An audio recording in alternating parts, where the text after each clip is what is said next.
Hi guys, I'm Rochelle and I'm a Ravenclaw, and today I'm here to do a tag for you. I'm doing the Must Reads Books tag today.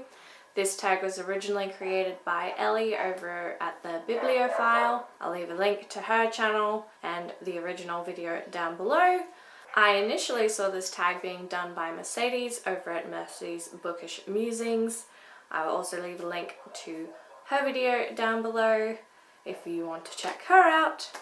And this is a tag that's a bit unusual. It's not pick a book like this or pick a book like this. It's explain how you discovered BookTube and how you choose to read your books, etc.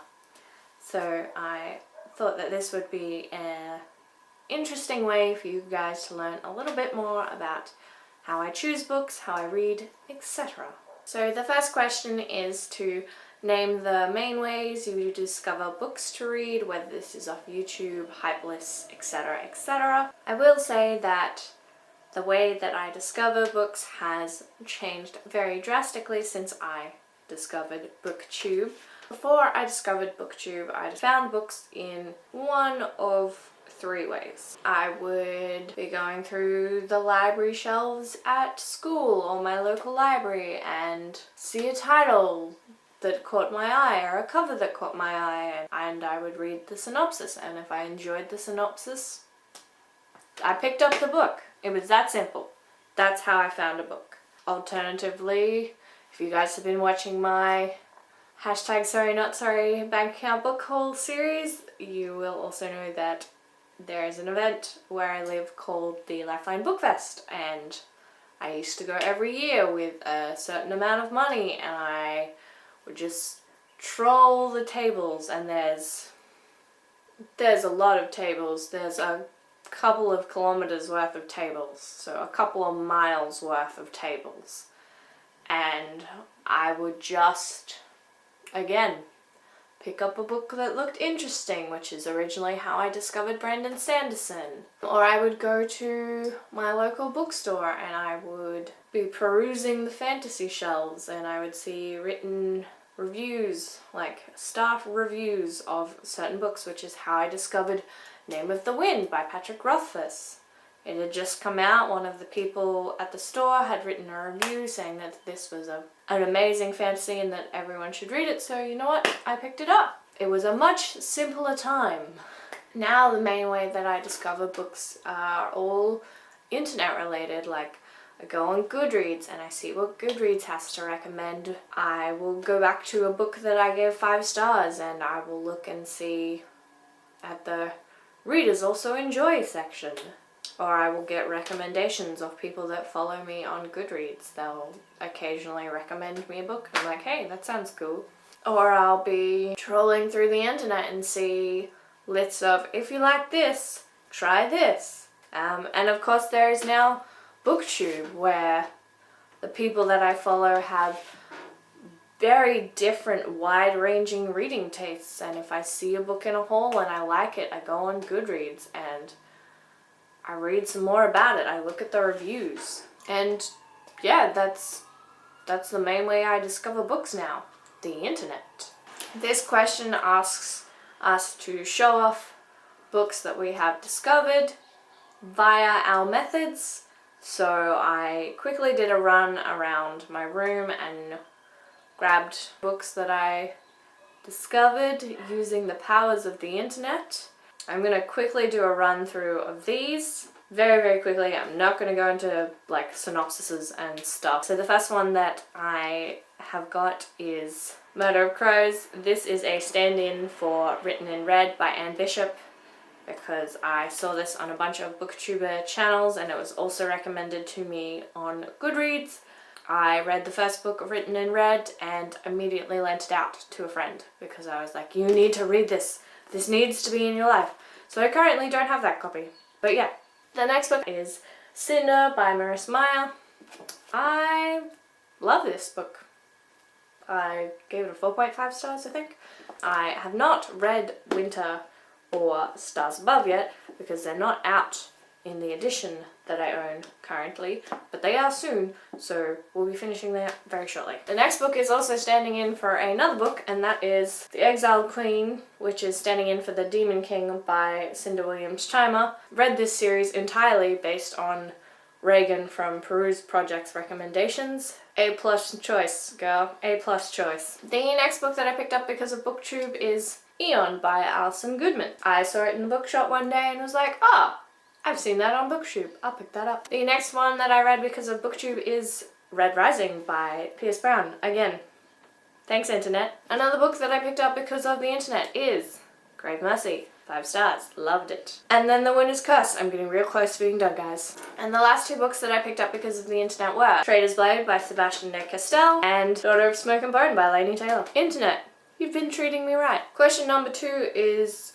do literary awards influence your decision to read a book or not? If a book wins the Hugo or the Nebula Awards, that is like a +50 on my ranking scale. If a book I'm interested in wins one of those awards, it goes to the top of my TBR list. I also check out winners of the Man Booker Prize. Those tend to go 50-50 for me. I'll either love them or I won't give 2 shits. There are a couple of Australian awards that I check out periodically, see if any of the winners spark any interest for me. So if a book doesn't win a literary award, it's not negative or anything. Like, there's so few literary awards and there's so many books that get published each year. Certain awards definitely influence whether I pick up a book. Question 3 is, do you feel pressure to read what are considered important works of literature? Absolutely, I feel pressure. Absolutely. Like, that is the entire reason I have my Penguin Clothbound Classics collection. Those are books that are considered classics, and they're considered classics for a reason. I find that a lot of classics still today, a lot of their messages are still super relevant. Now, a lot of classics I don't love, but that happens with every book. You know, I'm not a huge fan of Dickens. I think most of his stuff is long-winded, but A Tale of Two Cities is a classic for a reason. My least favorite book of all time is considered a classic, but I read it because A, a movie was coming out, and B, it's considered a classic. That is Les Miserables by Victor Hugo, for those wondering. Hated that book. Every time something in pop culture references a classic book that I haven't read yet and I don't quite get the joke, of course I feel the pressure to read that. I'm like, oh my god, everyone else has read this, everyone else finds this hilarious and understands what this reference is from, and I have no idea. FOMO, fear of missing out, kids. The internet, it's great, but it's also not great. I read a lot of classics because I feel the pressure of, like, when you say that you haven't read a classic, people are like, what, didn't you study that in school? And I'm like, no, there were like 7 different English classes in the high school that I went to. We all studied different books. It's just how it is. So I absolutely feel the pressure to read what is considered important books of literature. I'm sorry that was so rambly. Question 4 is, does the average star rating on Goodreads influence whether you pick up a book or not? Sometimes it does. There are books that I'm on the fence about that I'll pick up because the average star rating or the average rating that people whose opinions and feelings I trust give it really, really good ratings. There are books that I am on the fence about that I look at the average star rating and look at those same reviews and they say bad things, so I'm just like, I won't bother. Question 5 is, show some books that you think are underhyped or you would recommend to others or have low star ratings. I did not prepare for this question. I'll be right back. Alright, so I did a quick basic run through of my shelves and I have these. So the first of those books is The Kingdom of Little Wounds by Suzanne 5 stars. I give this 5 stars and I never hear anyone else talking about it. The next ones are anything basically written by Tamara Pierce. We need to talk more about this, guys. Then I've got Sasha, A Trial of Blood and Steel by Joel Shepherd. Australian author, no one ever talks about it. And then I've got basically everything written by Brent Weeks. I love this. It's fantastic. And then I've got Dragonclaw, which is book 1 of The Witches of Ely Arden by Kate Forsyth. This is a 6-book series. It has a companion trilogy. Fantastic books, Australian author. I've only ever met one other person other than myself who has read them. They're fantastic. I forced them upon my partner and he really enjoyed them. So these are the things that I do. And the final book I mentioned, because this is taking way too long already, is Peter V. Brett's The Painted Man. Everyone, read these, please. Love good fantasy. Question 6 is show some books on your TBR that are there because of hype or awards, etc. Again, I did not prepare for this question. Now, I can't be bothered grabbing all of them, so this is a very small selection of my TBR. My TBR is currently 200 and something books. So, and those are books I physically own. So the first one I want to share with you guys is The Crimson Petal and the White by Michelle Faber. This is a New York Times notable book. It was also recommended by Mercedes from Mercy's Bookish Musings again, and some other people. The next one is Bone Season by Samantha Shannon. I have the old super tall editions and I'm very upset about the cover change. The next one is The Diviners by Liv Bray. I think these covers are really cool and I'm very excited for the next book. And then I've got Graceling by Kristen Kershaw. Everyone that I know who loves and reads fantasy is like, you need to read this, put it in your brain. The next one is The Long Way to a Small Angry Planet by Becky Chambers. I definitely picked this up because of the hype on BookTube and all over the internet. I would never have known that this existed if it wasn't for the internet. Another example of that is The Girl in 6E by A.R. Tor. Again, I haven't read this yet, but I want to really, really badly, and I would never have known about it if it wasn't for the internet. Thank you, internet. The next book is 12 Kings by Bradley Bowley. Got a Blurb by Robin Hobb.